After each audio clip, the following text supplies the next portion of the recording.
So guys, this is my very empty chest. Yeah, you see a bug zapper right there. All the water damage is still here, haven't got that fixed. If you see some lines on the wall, that's because water is still coming down when it rains, so I can't put anything in here. But you can see these containers full of my booster boxes and stuff that are on the shelf, which, when I went back here and I looked at this is one of the only ones I have out. I've never talked about what were my favorite sets or what were my most disliked sets in here. So I thought, since I'm going to be going through all my booster boxes anyways at some point, we're gonna go and talk about which ones I think are the good sets and what are the bad sets, which are forgettable, which were decent, and I bet you'll be surprised at one of the sets and where I rank it. Alright guys, so here we are. Gonna look at this set, all these sets here for Sword and Shield. You see my categories: forgettable, boring, and boring means it might have one maybe two memorable cards. That's it. Then you have 3, decent set, 4, great set, and 5, the amazing sets. And I'm pretty sure you guys know what's gonna go there. But let's just get the trash out the way. All right, let's go ahead and put the trash here really quick. Let's get these out there. No one cares about them. They were just. It felt like, I mean, these were the beginnings of each set, and surprisingly, Sword and Shield didn't do too well when its base sets going on. Scarlet and Violet's base sets didn't go in like the first couple of sets were actually a lot better in terms of what you got there compared to these. And then there's Pokemon Go, which nobody talks about Pokemon Go. You have the Mewtwo all art, and then the Radiant Charizard, Venusaur, Blastoise, and I think that's about it for anything you could pull at all. That's yeah, not okay. Anyways, boring. Vivid Voltage. Why? Only one card you could pull: Rainbow Chonkachu. If you don't pull that, that's it.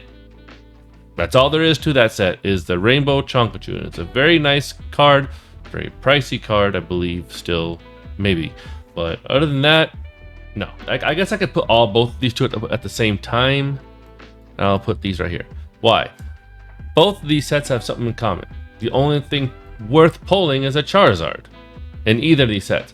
Champion's Path. Actually, I might even be more inclined to do that, because this one has 2 good Charizards to pull: Shining Charizard and Rainbow Charizard VMAX. This one has the shadowy Charizard VMAX all art thing going, coloring, shining something or another.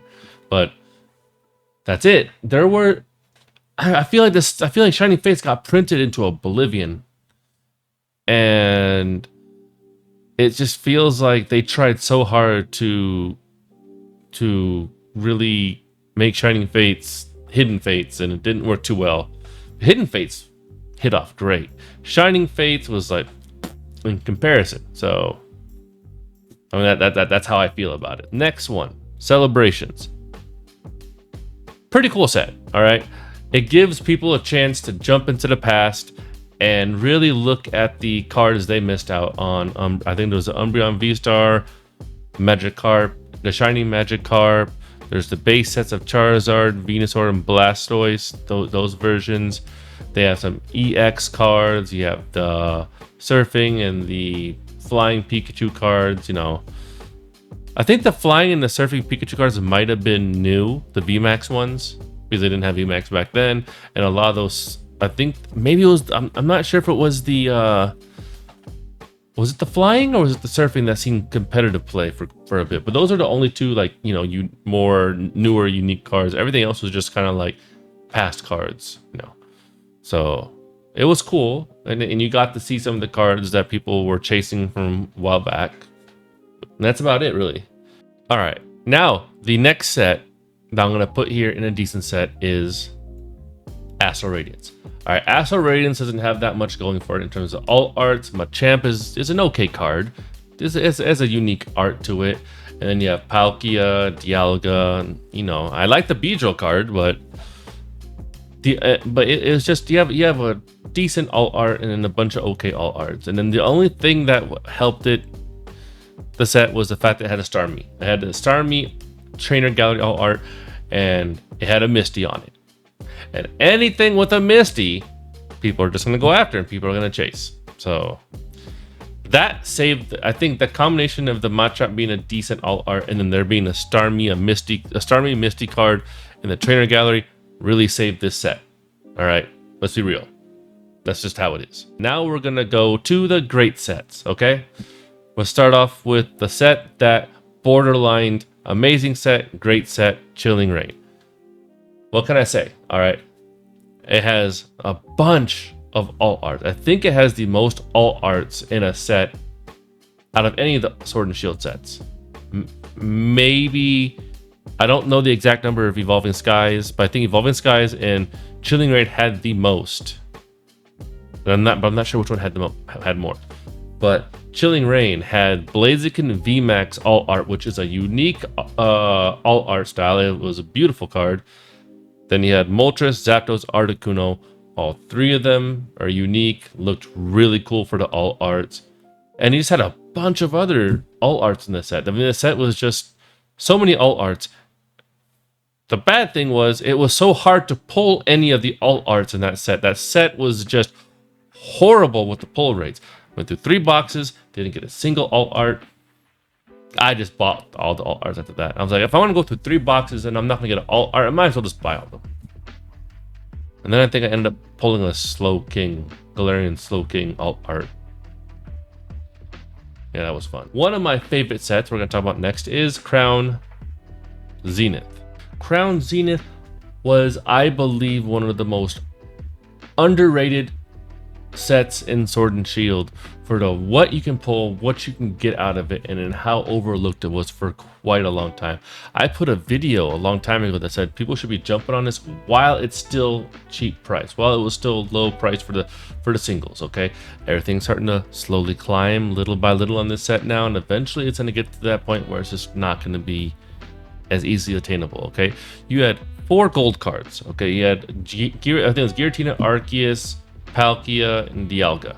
Yeah, for those gold cards, okay? You had a Mewtwo V-Star, which is really good. You had Sylveon... you had Glaceon and Leafeon V-Stars. And then you had my favorite card, Darkrai. And Darkrai there sold it for me. Like, no, I saw Darkrai V-Star, I'm like, sold. I love Darkrai, my favorite card. Then you also had the dogs, too. Raikou, Suicune, Entei. I think they're just V's, all arts, but still, this set was just packed full of stuff, and there was... People should be jumping to find this stuff whenever you can, just snatching them up, everything. This is just an amazing set, okay? Amazing set for Sword and Shield. All right, I'm about to hear some complaints. This is my personal opinion. All right, I think you see a set here that's like, why is it not unforgettable, boring, or decent? All right, it goes right here. All right, I'm hearing the boos. I'm hearing the anger. I'm hearing people calling me stupid. So bear with me, okay? Battle Styles has my favorite alt art in Sword and Shield. One of, if not my favorite, and that is the Sleepy Tyranitar. Okay, so there's a little bias right there. Sleepy Tyranitar V alt art is one of my favorite cards, but there is another card here that I think people overlook. It is the Urshifu VMAX Rapid Strike alt art. Okay, that card is so underappreciated and is so beautiful. All right, I think it's the most beautiful card in all of Sword and Shield. All right, hands down. You guys can argue with me all you want. Just take a look at the card and take a look at everything that's going on in that card. All right, and that card was low priced for quite a bit for the kind of art it had there. It was amazing with the way people are chasing these regular illustration rares and pumping them up to $200, $300 because they're talking about it's the art and it's the artist.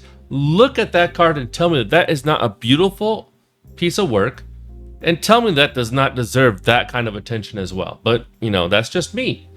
That's why Battle Style sits here. All right, and it has other alt arts. It had the Urshifu VMAX Single Strike, which I don't like that one at all. It looks like the VMAX version. That's why I don't really like it too much. All right, Battle Styles is here. I mean, it could go anywhere. It could go at the end of great sets, or it can stay where it is. If you don't like it, whatever, fight me. Next is Brilliant Stars. All right, Brilliant Stars has the Charizard V, and I believe that is one of the good alt arts for that set. It was see, the Charizards. Okay, so there wasn't a lot of Charizard popping up for a while, so I was okay with it having a Charizard. All right, if you notice before, there's Champions Pass, Shining Fates, and all that stuff. I was just when things make it that Charizard is the only thing, that's when it gets really irritating. But Brilliant Stars had some other things going for it. So it had another chase card. I think it was Arceus V that was in here. I'm looking at it right now. Arceus V had a Charizard V-Star Rainbow, which was pretty neat. But then there was the other thing that they had going for them too, which helped them a lot. And that was the Brilliant Stars Trainer Gallery. Had a lot of evolution stuff, okay? A lot of evolution stuff. You got the regular Trainer Gallery cards, which I think was Vaporeon, Flareon, Jolteon, and Eevee were in there. But then you had the big hit ones, which was the Umbreon V, Umbreon V Max, Sylveon V, Sylveon V Max, and then the Mimikyu stuff. That stuff, along with this, helped Brilliant Stars from being a decent set in my eyes. Because if it was just a Charizard and Arceus, I couldn't justify it being a great set if that was all it had. All right. Now, the next set we're going to put up here, Silver Tempest. All right. Silver Tempest had some decent alt. I had one great alt art, which was Lugia. And this set, I mean, we haven't seen Lugia pop up as a big pull in quite a long time. So it was nice to see it come back.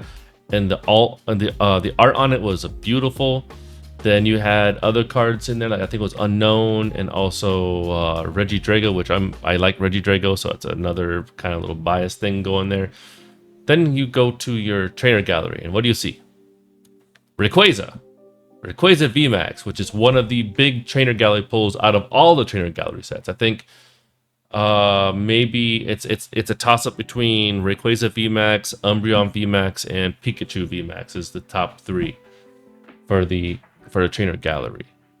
So I'm not sure what the prices are on them right now, but that along with the Lugia, along with the Rayquaza, along with the Unknown Regidrago, because it's biasing for me. That's what has Silver Tempest right here. Now, like I said, could any of these sets right here be anywhere? They could. They could. And then we have Lost Origin. And Lost Origin has Giratina V.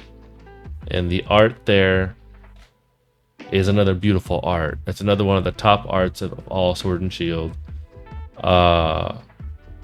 They also have a decent trainer gallery. They had Pikachu V Max and Pikachu V. And, I think there was a Moltres in there too. But, the Giratina, the Pikachus and stuff, it's a decent set. Now, can any of these 5 right here get tossed up in... No, not these 5. These 4. Because these 2 stay here. Could these 4 be in any order? Yeah. Any of these 4 could be tossed in any order you want.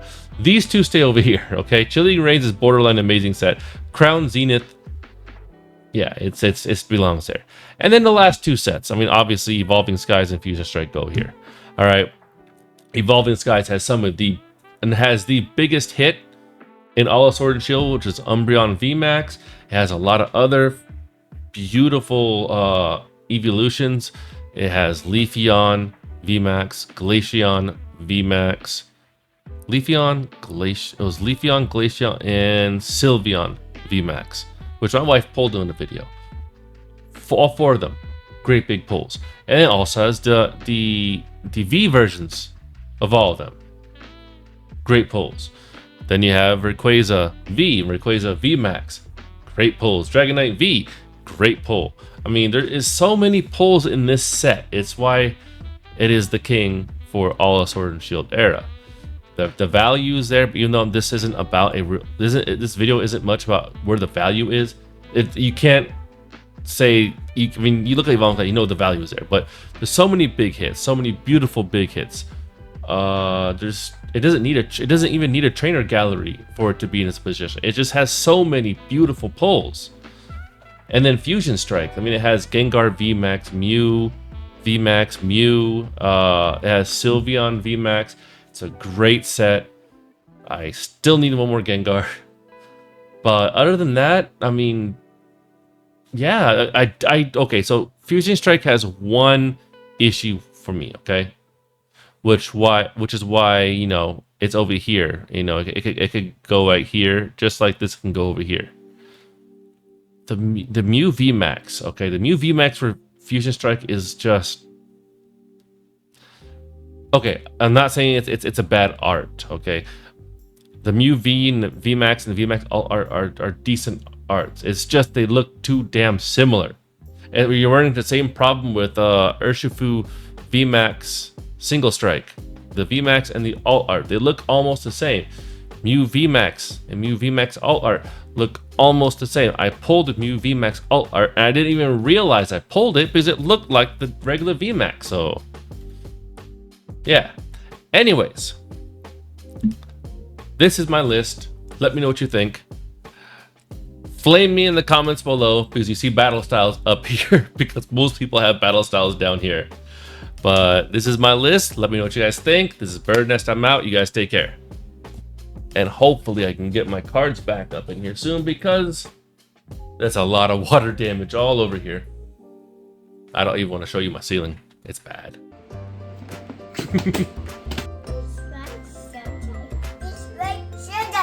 Yay! Game 5.